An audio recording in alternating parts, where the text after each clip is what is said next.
Hello, I'm Ian Stafford, and with me is Lewis Moody, the former England captain and winner of 71 Test caps. We're looking ahead to the final weekend of the RBS Six Nations, and Lewis, the other games exciting, looking forward to watching them, but really there's only one ticket in town, isn't there? And it's the one in Dublin. Before we get into what's going to happen on the day, Lewis, you've been in this scenario of being part of an England team, going to Dublin, looking to win a Grand Slam. Try and paint the picture of what the England team can expect. Well, they'll expect a very hostile environment that they're going to walk into at the Aviva Stadium.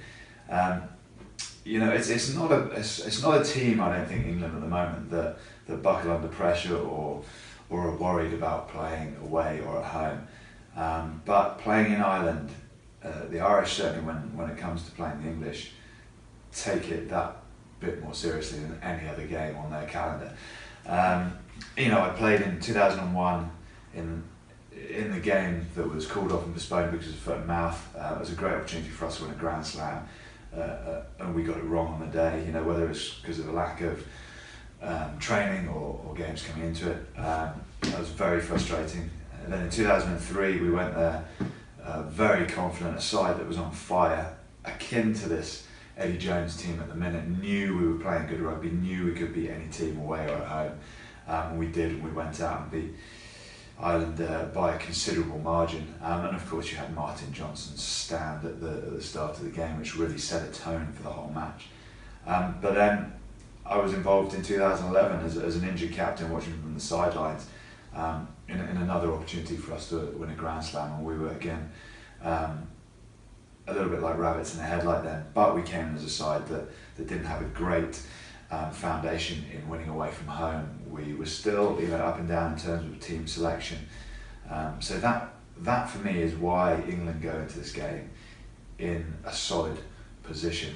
They know what their starting 15 is going to be pretty much. They even know, I think, really what the starting 23 is going to be. They have confidence because of the performances they put in, and quite frankly 18 wins on the bounce should give anyone confidence. And you see a side that is comfortable playing rugby, and with the inclusion of the Vunipola brothers now coming back in, Anthony Watson coming back in, Noel playing particularly well, Young's hungry to run and pass and put his forwards through the game line again. I think it's a very exciting match, and one which England will be confident of winning. It's been a disappointing campaign for the Irish so far. They were joint favourites coming into this tournament, having beaten the All Blacks in Australia and South Africa last year. And they'll be smarting after losing in Wales. It's St Patrick's Day weekend, and they can stop England winning a Grand Slam and breaking the world record of 19 consecutive wins. So you don't really need a team talk, do you, if you're the Irish? But is that enough? I think emotion on the day for the Irish playing the English gives them an extra 10%. Excuse me, but is that enough to get past a ridiculously confident and consistent England? I don't think so. The only thing that stands in their favour is that it's at home. Ireland are one of those sides that have, like many in the Six Nations this year, fallen to the fact that they've been unable to deliver away from home, losing to Scotland, losing to Wales. But England aren't that side. They're not a team that will capitulate just because they're playing away from home. So for me, there's very little that Ireland can do to stop the sort of obvious result from materialising. I mean, they may put 40 minutes of real solid performance in. If they get ahead early doors and Sexton can control the game and keep England pinned down in their own half, I don't think you'll see a huge amount of exciting rugby played by Ireland. They won't be running it from out of their own 22. They'll be desperate to beat England, and the way they'll do that is by pinning them back in their own 22, keeping 15 men on their feet and defending to the last man. I don't think you'll see a huge amount of competition over the ball. Ferris and Stander probably will do that, but then you'll probably see 14 blokes on their feet ready to defend an England attack.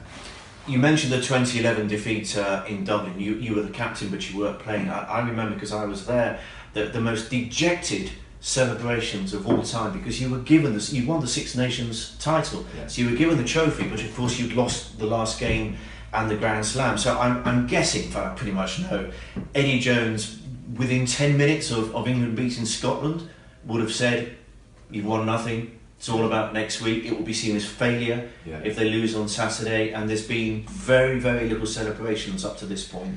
I think that's how it has to be. You can be enthused and you can enjoy the moment, but this team have another game to do. So if you celebrate like you've really achieved something, when your goal from the beginning was to go and win another Grand Slam, you wouldn't celebrate because you haven't achieved your goal. You know, it's very different for each team. You know, some teams will celebrate finishing second. You were talking about Scotland being happy finishing second. They may celebrate that, but this England team are focused on their goal. The goal was to win the Grand Slam, whether they said it or not. That was their goal. And anything other than that, at the weekend against Ireland will be seen as abject failure. There's no way that they will take any less confidence from what they've achieved over the last 18 matches, over the last 2 Six Nations. But in that moment there and then, all the players would be unhappy with the result if it was anything other than win.